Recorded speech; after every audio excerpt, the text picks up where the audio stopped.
What is going on, YouTube? Welcome back to Fireside Rangers. I'm your host, Eric Wilson, here with my terrible lighting and my co-host, Colin Alcaves. Today, we're going to be talking about Keandre Miller. Last episode, we broke down the Chris Kreider trade, as heartbreaking as that was. But looking at the reports, everything we're seeing on the internet, Twitter, all that good stuff, it kind of seems like the Kreider trade was just the beginning. It seems almost inevitable at this point that more trades are on the way. And thinking about it, it seems more than likely that the next Rangers player who's going to go is going to be Keandre Miller. So today we're going to talk about Miller, the potential of a trade coming in for him, what that might look like, and whether or not we would support it. So we're going to get right on into that. But before we do, make sure you guys like, subscribe, ring that bell to miss notification. Be sure to leave your thoughts down in that comment section below. And be sure to follow us on all of our social media platforms at Fireside Rangers. But Colin, my friend, how are you doing today? And I guess since you weren't able to be here for the last episode to talk about that Kreider trade, why don't you give us just a brief reaction to that? I'm good.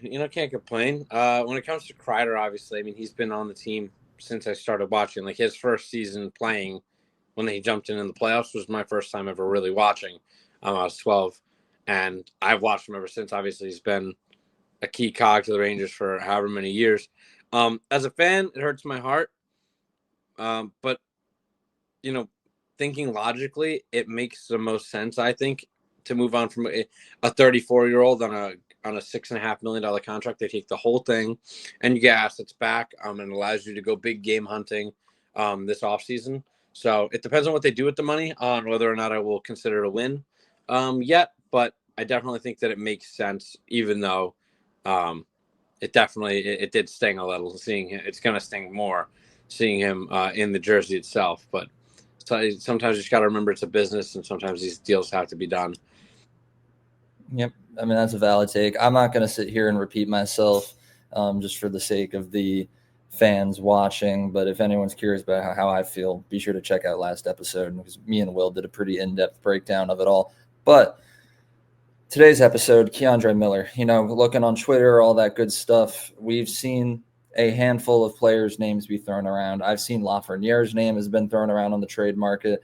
I've heard now that even Mika Zibanejad is moving closer towards waiving his no-movement clause.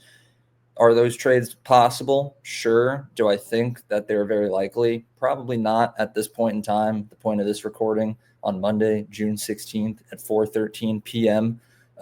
If the next trade that's going to come, I fully believe is going to be Keandre Miller.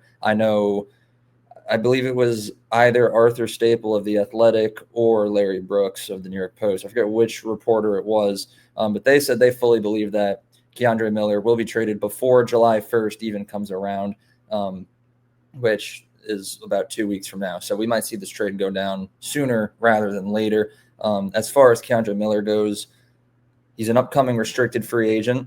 So that does kind of throw a wrench in some things. We're not trading him upright. We're trading his rights to be signed. So if the Rangers do not choose to re-sign him, which, again, I believe is going to be the case, they'd have to trade his rights somewhere else. So I will just say, as far as the likelihood of this trade happening, I'd give it like a 95% chance. I feel so strongly about this, that this is going to happen one way or another. And I support it, but I'll get into that later on. I'll let you give your thoughts on the possibility of a Miller trade and how you would feel about it. Based on what Drury's been saying to everybody, it seems like nobody's safe. Everybody's available outside of, I know there was a list that was dropped. I believe it was Fox, Panarin, and Shesterkin. Mm-hmm. So, it makes sense. I know a lot of Rangers fans, the fan base is very divided when it comes to Keandre Miller. I know a lot of people don't like him. But every once in a while, I'll see the one person sticking up for him in the comment section, going to war. You never really know how it's going to go, what kind of fan you're going to get when it comes to Keandre Miller. It really is it's like a toss of a coin on how you feel about him. 25 years old, 6'5", 209, left shot defenseman. Left shot defenseman I feel like are pretty common these days. A dime a dozen, and he's not really a fantastic one in my opinion. He's only really gotten worse since I feel like his second season was like his best season. He had the best plus minus, and he was the most reliable defensively. The third season, he put up 43 points, 79 games. That was his best offensive season. He was only a plus 12 that season.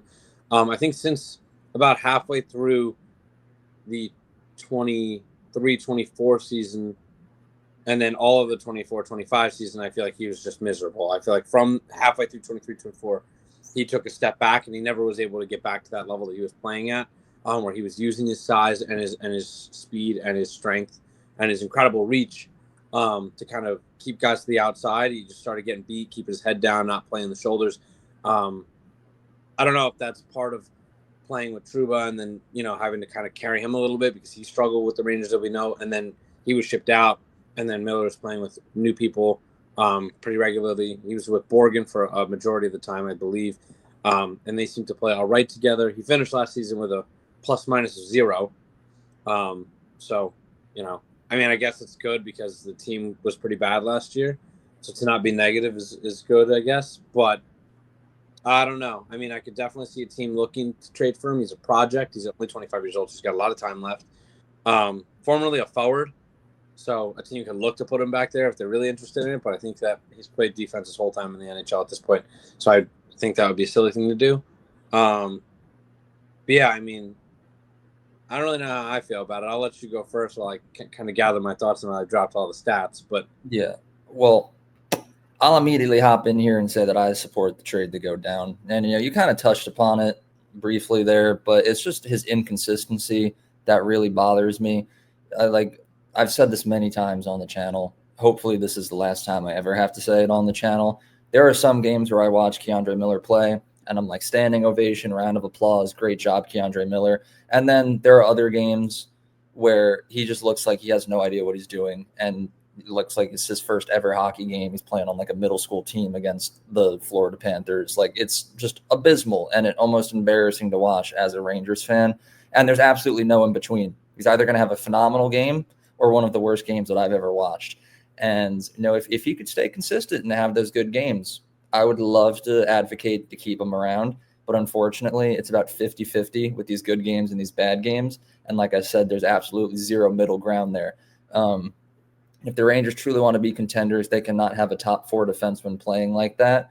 And unfortunately, based on the trajectory that we've seen throughout last season and partially the season before, is declining, and these bad games are happening more and more often. So I don't know. I feel, and I honestly, I get the argument. The entire team was bad last year, so obviously his stats are going to be down too. But let's just say realistically, Rangers come back next season. We're back to how we were the year that we made it to the conference finals against the Panthers. We're playing great. Everything's going well. Even if Keandre Miller gets back on track, I feel like his peak is the way he was playing 2 seasons ago. Like, he can get back and play good hockey again, but I don't think we're going to see anything better than what we've already seen. I think he's developed as far as he can. Maybe he'll start to produce a little bit more offensively, depending on who his partner is. But I think from a defensive standpoint and just from an overall production standpoint, we've seen the best of Keandre Miller. And to me, honestly, it's not good enough. And so that's just my reasoning for wanting to trade him.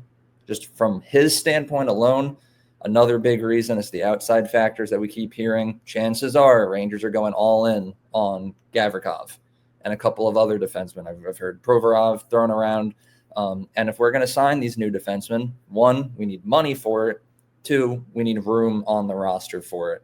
And I think Gavrikov is a much better player than Keandre Miller. Therefore, get rid of Miller, bring in a new guy that's going to play much better. It's just simple maths. But that's just my take. I'll let you go. You're not wrong. I definitely want to shake up the decor. I think that the group that we've been using has been exhausted. The only reason I would say that, like, the little thing that's nagging on me to keep him is he is a good offensive defenseman with strong defensive zone capabilities, but he's always been paired with another guy who really, he's been paired with a guy who's also offense in my mind. Like, Trouba was brought here to be an offensive defenseman. Obviously, he was brought here to be shut down, but the second he stepped foot on Broadway, he forgot how to play defense. So he was just an offensive defenseman at that point. He really didn't play a whole lot of defense. So Keandre Miller really hasn't had the freedom or the capabilities to play his game. He's always kind of had to conform to his partner. And he didn't get a whole season of Will Borgen. Now that they've kind of had a full season and maybe an off season, and they'll have a training camp if he's still here, to kind of develop that chemistry. It's hard when you get a new guy jumping in. Not to mention they also, as I've mentioned many times, changed the defensive system entirely last year from a man to a zone, which Miller seemed to struggle with mightily, as did the whole team, which I think contributed to why they were so bad last year. But I think that the inability to cover the switches, the inconsistency of communication from the man to man when they were saying switch or stay or whatnot, it led to a lot of wide open guys, which obviously didn't help his game. He's trying to cover two guys at once because the forward didn't cover, or maybe he stayed on a guy too long and his coverage was blown. Whatever the case may be, I think with a real coach behind the bench this year and a consistent partner that actually can play defense, I think it would benefit him tremendously. And he is only 25. But for me, I think I'm going to lean towards getting rid of him only because there are a lot more proven commodities on the market right now. And you are going to want the money. And he's coming off of a 2-year deal at $3.8 million. He's probably going to want a little bit of a raise. I could see getting him on another bridge deal, but that doesn't really answer the question for the long term. And I don't want him to then pop off after and then we can't pay him anyway and we have to trade him. I think you just go with the Gavrikov or the Provorov or those guys. I think if you're really looking to shake up this decor, you got to ship these guys out. And outside of Fox, I mean, everybody is fair game with the decor. Even Schneider, as much as I hate to say it, the right deal comes along, I'd move him. I know that we love to prospect hug him. He is very good. But he hasn't played anything more than third line minutes. So I think everybody's fair game. I think Keandre Miller is fair game. And depending on the offer, obviously it sucks because he's an RFA, so you won't get a lot of a return for him. But it opens up a roster spot. And like I said, left-handed defensemen are a dime a dozen. It's the right-handed ones that are hard to come by, I believe. So, I mean, I'll say the last thing that I was going to add, because you made a lot of good points there, kind of advocating for Miller. And I won't tell you that you're wrong, but the reason why I'm just so convinced that we need to get rid of him is just solely because he is an RFA. Sure, like he's young, maybe with the right defensive partner, with a better coaching staff and better system, maybe he can bounce back. But that's a big risk that you're taking. And I've heard just, again, rumors and speculation and reports that one of the main reasons why Chris Drury is likely going to have to trade Keandre Miller is because he wants a lot of term. Whatever contract he signs, wherever it is, he's going to want it to be a long-term deal, not a bridge deal. So if the Rangers were to take a risk and keep Keandre Miller, they're taking on a multi-year risk. It's not like this is a situation where he has 2 years left on his contract. We're giving him those last 2 years to prove himself, and then we look to move on if he hasn't. It's kind of like you either going all in or you're not taking the risk. And to me, it's just not worth taking the risk with him being an RFA. I'd rather, like you said, go out and get the more proven assets that are out there on the market, such as the players that we've named earlier. But like I said, I fully believe that this trade will happen. I think most Rangers reporters also believe that it's going to happen. It's kind of just a matter of when and to where. Like you mentioned, with him being an RFA, probably not going to get a lot in return. That's fine to me. Kind of just like the Kreider trade. The main purpose of it is to clear cap, clear open a roster spot, and go out and get a better player on the free agency market or via another trade. But we'll see what happens if the trade goes through at any point soon. You know that we'll be here to break it down and talk about it. So if you guys want to catch that episode, be sure to like and subscribe. Ring that bell to miss notification. As always, leave your thoughts down in that comment section below. And be sure to follow us on all of our social media platforms at Fireside Rangers. Hopefully next time I'll charge my laptop so I won't have to sit in this spot and have horrible lighting. I apologize again. But most importantly, have a good one. And let's go Rangers.